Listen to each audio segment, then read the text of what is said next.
अजीज़ तलबा और तालबात, Farooq foundation online school के ज़रिए यकसा नसाब के मुताबिक तालीम हासिल करें।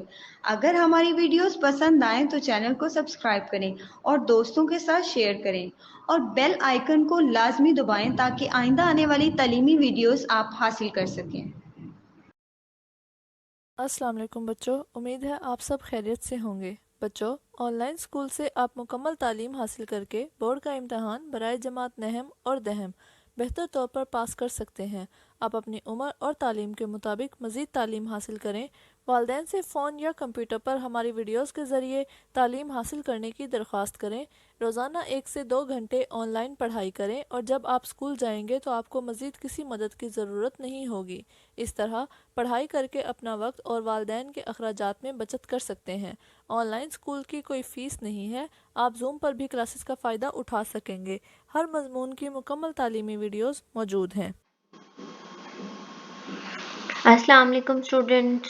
In last class we have studied our chapter number 3 which is atmosphere, introduction to the atmosphere, और उसका हाफ चैप्टर हमने क्लियर कर लिया था जिसमें हम लोगों ने एटमॉस्फेयर के बारे में पढ़ा था, एटमॉस्फेयर की डिफरेंट लेयर्स के बारे में पढ़ा था। फिर हमने पढ़ा था कि एटमॉस्फेयर के मेजर कंपोनेंट्स कौन से होते हैं। तो आज हम लोग जो है वो स्टार्ट करेंगे नेक्स्ट हाफ अपना चैप्टर, और वो है हमने यहाँ से छोड़ा था, हमारा टॉपिक था सिग्निफिकेंस ऑफ ओजोन लेयर। अच्छा जी, ओजोन लेयर जो है वो हमारे लिए बहुत ज़रूरी है। मैंने पहले भी आपको बताया कि ओजोन लेयर जो है वो ट्रोपोस्फेयर में नहीं, सॉरी, स्ट्रेटोस्फेयर में होती है, और ये अल्ट्रावायलेट रेडिएशंस जो सन से आती हैं, मतलब हार्मफुल रेज जो होती हैं सन से आती हैं, उनको ये कंट्रोल करती है। इनको ये ओजोन लेयर एक हिसाब से आप समझ लें कि ये फिल्टर है, ठीक है।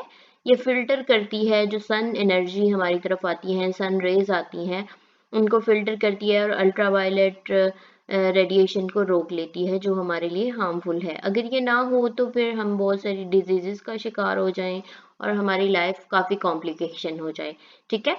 सिग्निफिकेंस ऑफ ओजोन लेयर की क्या अहमियत है?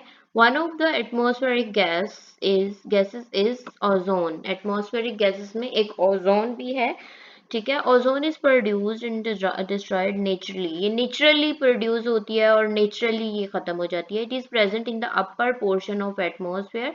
एटमॉस्फेयर के अपर पोर्शन में है। It absorbs ultraviolet rays and send us sun rays. Earth, after filtration, sends our other sun rays to Earth after filtration. In this way, life is protected from ultraviolet rays. Ultraviolet rays cause skin cancer and eye diseases. हमारी जो ultraviolet radiations होती हैं जो सन से आती हैं वो हमारी आइज़ को इफ़ेक्ट करती हैं, आई डिजीज़ बनाती हैं, और हमारी स्किन कैंसर, स्किन डिजीज़ जो है, स्किन रिलेटेड डिजीजेज जो हैं उसके लिए ये रिस्पॉन्सिबल होती हैं। If the quantity of ozone gas decreases the ultraviolet rays will reach earth which is harmful for life, therefore the process of ozone is necessary. अब जो अल्ट्रावायलेट रेडिएशन है उसकी वजह से हमारी, अगर वो ज़मीन पर पहुंचेंगी तो हमें बहुत सारी कॉम्प्लिकेशंस का सामना करना पड़ेगा, और इसको ये नेचुरली प्रोड्यूस होती है और नेचुरली ये डिस्ट्रॉय होती है। तो इसको प्रिजर्व रखने के लिए, इसकी हिफाजत करने के लिए हमें चाहिए कि हम ऐसे सब्सटेंसेस ना यूज़ करें, ऐसी चीज़ें ना यूज़ करें जिनसे ये डिस्ट्रॉय हो, ठीक है। कॉजेज ऑफ ओजोन डिप्लीशन हम पढ़ेंगे कि कॉजेज क्या होते हैं ओजोन डिप्लीशन के, ओजोन लेयर के ख़त्म होने के क्या कॉजेज होते हैं। The information gather from satellite help us in studying ozone gas. The layer of ozone has become thin at different places. One of the main reason for reduction and destruction of ozone gas in CFCs gas, which is mixture of chlorofluorocarbons। ये CFCs होती हैं, chlorofluorocarbon, ये produce होती हैं जब हम carbon या हम लोग जो फॉसिल फ्यूल्स यूज़ करते हैं उसमें से कार्बन डाइऑक्साइड जो है वो बनती है, और वो जाके ओजोन के साथ रिएक्ट करती है और CFCs बनाती हैं, ठीक है। ये डिस्ट्रक्शन होती है इसकी, या कमी हो जाती है, ये थिन हो जाती है, पतली हो जाती है। It contains fluorine and carbon atoms. This mixture enters atmosphere and breaks the ozone gas. So human activities are also destroying ozone gas. CFC is used in keep refrigerator cool, to keep refrigerator in cool and in different sprays. CFCs is released from such instruments and destroys ozone. हम fossil fuels use करते हैं, different gases use करते हैं, हमारी industries हैं, उनके through भी जो है वो इस तरह के हार्मफुल सब्सटेंसेस फ्लोरीन और कार्बन एटम्स एमिट होते हैं, जिसकी वजह से हमारी ओजोन लेयर है वो डिस्ट्रॉय होती है. उसके अलावा जो हम फर्टिलाइजर्स यूज़ करते हैं, ठीक है, हम लोग रेफ्रिजरेटर या हम एयर कंडीशनर यूज़ करते हैं, उनकी वजह से भी जो है वो उनसे ऐसी गैसेस एमिट होती हैं जिसकी वजह से जो है वो CFCs प्रोड्यूस होती हैं और वो ओजोन को डिस्ट्रॉय करती हैं. Measures to overcome the problems of ozone depletion. Measures, हम कौन से ऐसे measures adopt कर सकते हैं, कौन से ways adopt कर सकते हैं जिनके थ्रू हम लोग ozone depletion को रोक सकते हैं. In last few years, different countries have taken good step for the reduction of CFCs and there are better results. बहुत सारे countries ने इनको कम करने के लिए बहुत सारे steps लिए हैं और ये बड़े अच्छे रिजल्ट दे रहे हैं. The information about the Earth was collected from National Aeronautics and Space Administration. NASA सुना होगा आपने नाम, तो उसको नासा को एब्रीवेट करते हैं national aeronautics and space administration. ठीक है, वहां से इंफॉर्मेशन ली गई अर्थ के बारे में. And other sources shows the that the depletion in ozone has slowed. और मतलब उन्होंने बताया कि जो स्टेप्स लिए थे, जो मेजर्स अडॉप्ट किए थे, उनके थ्रू जो ओजोन डिप्लीशन है वो खत्म हो चुकी या रुक चुकी है या कम हो चुकी है. The main reason for this reduction is decrease in the use of CFCs and then complete ban on it. ऐसे रेफ्रिजरेटर, ऐसे एयर कंडीशनर्स, ऐसी इंडस्ट्रीज या ऐसी गैसेस जो CFCs को बनाने में मदद करती हैं, उनको रोका गया. ठीक है, रेफ्रिजरेटर को रोका गया. रेफ्रिजरेटर में कुछ ऐसे इंस्ट्रूमेंट्स यूज किए गए जो CFCs प्रोड्यूस ना करें. ठीक है, तो इस तरह से ओजोन डिप्लेशन कम होना शुरू हो गई. Now other gases are used in place of CFCs. यानी CFCs क्लोरोफ्लोरोकार्बन की वजह से फ्लोरीन या कार्बन की जगह पर कुछ और जो हैं वो गैसेस यूज करना शुरू कर दी. फॉर एग्जांपल फ्लोरोकार्बन्स, यानी इसमें भी हाइड्रोफ्लोरोकार्बन्स उन्होंने यूज की. क्लोरीन को यहाँ पर उन्होंने निकाल दिया. ठीक है, for used which is mixture of carbon, hydrogen, chlorine and fluorine. यानी ये चार का है, carbon, hydrogen, chlorine and fluorine. This gas is less injurious as compared to CFCs. Let it be hoped that we will save ozone layer till the middle of this century. यानी एक ambition बना लिया है, एक M है, एक गोल है कि इस सेंचुरी के मिडल तक यानी 2050 तक हम लोग ओजोन डिप्लेशन का जो प्रोसेस है उसको रोक कर ओजोन लेयर को सेव कर लेंगे. ठीक है, तो इस तरह से हम लोग अपनी ओजोन को सेव कर रहे हैं. नेक्स्ट हम आ जाते हैं इंपॉर्टेंट पॉइंट्स की तरफ. जल्दी से हम इनको रिवाइज कर लेते हैं. Our earth is surrounded by atmosphere in the form of cover. हमारी अर्थ का सराउंडेड है किससे? एटमॉस्फेयर से, एक लेयर से जो है एटमॉस्फेयर. इसके बगैर हम जिंदा नहीं रह सकते. हमारे जितने भी लाइफ प्रोसेसेस हैं वो एटमॉस्फेयर में होते हैं. Due to force of gravity, atmosphere remain attached to earth. Atmosphere हमारी अर्थ से अटैच किस वजह से है? फोर्स ऑफ ग्रेविटी की वजह से.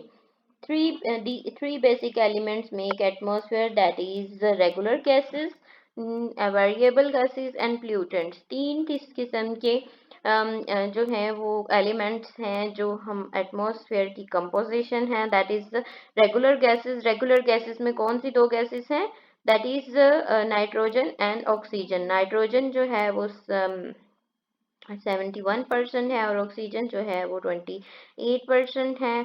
Variable gases and pollutants, variable gases कौन सी हैं? जैसे कार्बन डाइऑक्साइड हो गया, ओजोन हो गया, हीलियम हो गया, नियोन हो गया, आर्गोन हो गया, ये सारी वेरिएबल गैसेस हैं जिनकी क्वांटिटी चेंज होती रहती है। प्लूटेंट्स हैं जिनमें हमारे एरोसोल्स आ जाते हैं, जिनको हम डस्ट पार्टिकल्स भी कहते हैं, ठीक है, वाटर वेपर्स आ जाते हैं, ठीक है, इस तरह के हमारे जो प्लूटेंट्स आ जाते हैं। About 99% of atmosphere contains only nitrogen and oxygen। हमारा जो 99% of atmosphere है उसमें सिर्फ ऑक्सीजन और नाइट्रोजन है। Oxygen helps in burning all kinds of energy sources, that is coal, oil, natural gas। Oxygen नहीं होगी तो जो है वो आग नहीं जलेगी, ठीक है। जब आग जलती है तो वो ऑक्सीजन की मौजूदगी में जलती है। हम ऑक्सीजन खत्म कर देंगे, हम जलती हुई आग पर, शोले पर या कैंडल पर हम ग्लास रख दें, उसकी हवा बंद कर दें तो वो फौरन बुझ जाएगी। इसका मतलब होता है कि उसको आग मिलना बंद हो गई है। ऑक्सीजन हम carbon dioxide heat and moderates the temperature, यानी कार्बन डाइऑक्साइड की एक फिक्स अमाउंट है जो हमारे एटमॉस्फेयर को हीट अप रखती है, लेकिन अगर इसकी अमाउंट ज़्यादा हो जाएगी तो कार्बन डाइऑक्साइड की अमाउंट ज़्यादा हो जाएगी तो हमारा एटमॉस्फेयर का टेम्परेचर भी ज़्यादा हो जाएगा, ठीक है। Ozone stops dangerous ultraviolet rays to reach the earth. Ozone क्या करती है? ओजोन की लेयर जो है वो डेंजरस अल्ट्रावायलेट रेडिएशंस को, रेस को रोकती है अर्थ पे आने के लिए, क्योंकि अगर ये आएंगी अर्थ पर तो हमें बहुत सारी डिजीजेस का सामना करना पड़ेगा जिनमें स्किन और आइज डिजीजेस कॉमन है।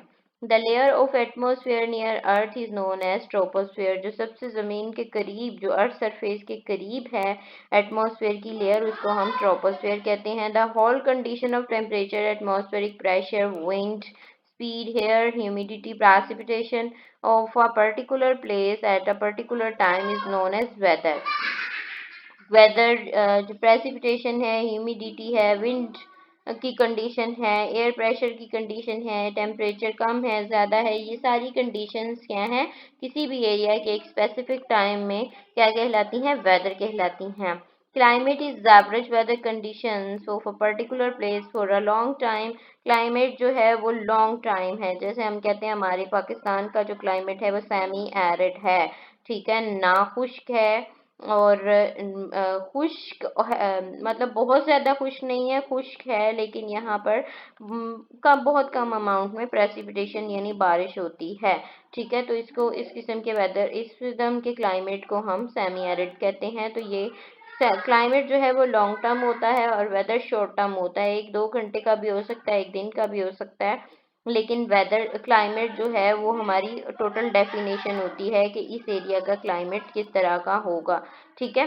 CFC's gas is the mixture of carbon, hydrogen, chlorine and fluorine gases। Carbon, hydrogen, chlorine and, यहाँ पर इन्होंने ये गलत नहीं लिख दिया, ठीक है, ये हमने पढ़ा था यहाँ पर CFCs नहीं, ये हमने यहाँ पर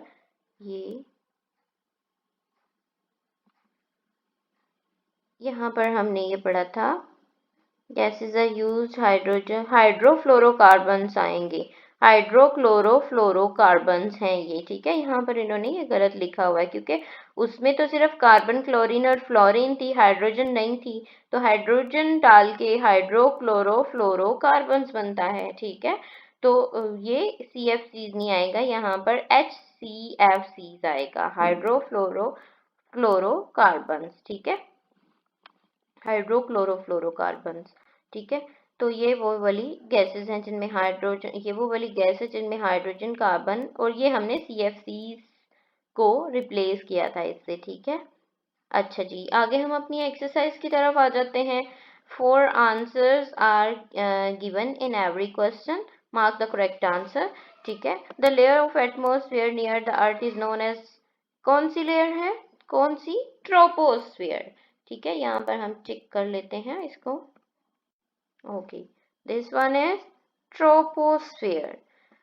What is the distance of atmosphere from the surface of the sea? Surface of the sea, atmosphere का क्या डिस्टेंस है? ऑलमोस्ट हमने 80,000 किलोमीटर्स पढ़ा था, दोबारा हम लोग कंफर्म कर लेते हैं यहाँ से। ये तो हम पिछले चैप्टर पे चले गए। ओके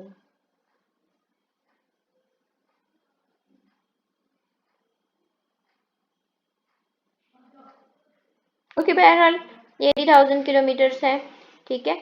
अच्छा जी, which gas is used for cooling in refrigerator? तो ऑब्वियसली हमने पढ़ा कौन सी गैस यूज की जाती है, CFC, क्लोरोफ्लोरोकार्बन। C से क्लोरो, F से फ्लोरो, C से फिर कार्बन, ठीक है। The main ingredient for atmosphere are 3, कौन से हैं? एक वेरिएबल गैसेस, कांस्टेंट गैसेस यानी जिनको हम नॉन वेरिएबल कहते हैं, और pollutants. What is the atmosphere? What is the temperature of air at the boundary of mesosphere? Mesosphere पे क्या टेम्परेचर होगा? ये हम देख लेते हैं यहाँ से। mesosphere में जी -100 डिग्री सेल्सियस यानी सेंटीग्रेड भी हम इसको कह लेंगे, -100 डिग्री सेंटीग्रेड, ठीक है। यहाँ ये वाला ऑप्शन है, बी ऑप्शन हम इसको करेंगे। Okay, now we will start our short question. So first short question is what is atmosphere? So atmosphere is an envelope of gases that surrounds the earth, okay. Second है explain the difference between weather and climate. Easily आप बता सकते हैं, weather जो है वो short term atmospheric condition है और क्लाइमेट जो है वो लॉन्ग टाइम जो है लॉन्ग टर्म हम एटमॉस्फेरिक कंडीशन है। Then what is mesosphere? That is the third third layer of the atmosphere, ठीक है। Write down any 2 reasons for the reduction of ozone. First of all, use of CFCs, and then use of harmful gases or fertilizers or यहाँ पर दोबारा देख लेते हैं, ठीक है, ऊपर आके।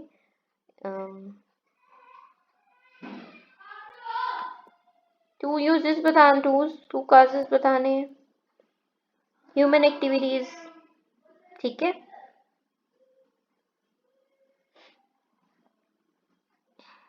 ओके, नेक्स्ट है हमारा, okay, then give answers in detail, explain the importance of carbon dioxide and oxygen, ठीक है। ये हमारे पास है कार्बन डाइऑक्साइड और ऑक्सीजन की क्या इंपॉर्टेंट है। कार्बन डाइऑक्साइड जो है वो हमें मदद देती है हमारा टेम्परेचर एटमॉस्फेयर में एक कांस्टेंट लेवल पर रखती है, हमारे एटमॉस्फेयर को हीट अप करने में मदद देती है। और ऑक्सीजन जो है वो जाहिर सी बात है सांस लेने में मदद देती है, ठीक है। और जलने का जितना भी अमल है, बर्निंग प्रोसेसेस हैं, उसमें मदद देती है।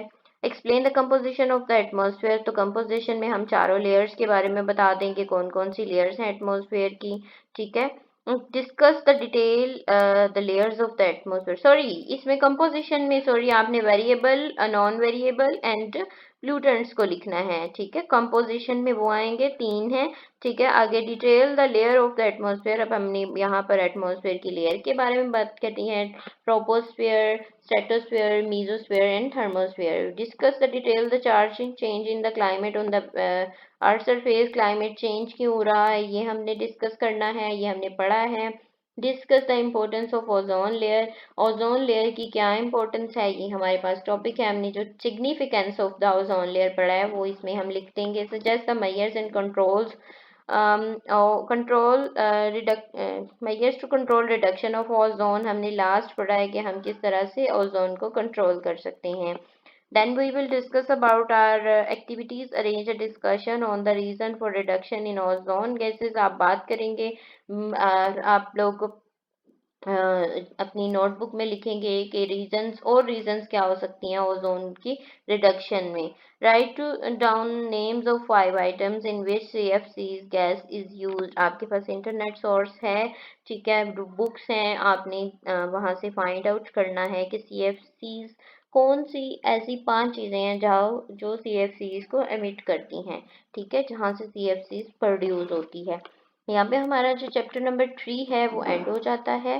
देन अगली क्लास में हम चैप्टर नंबर 4 स्टार्ट करेंगे। तब तक के लिए आप अपनी एक्सरसाइज सॉल्व करेंगे और इसको याद करेंगे, प्रिपेयर करेंगे, ठीक है। और अपना ख्याल रखिएगा। अल्लाह हाफिज़।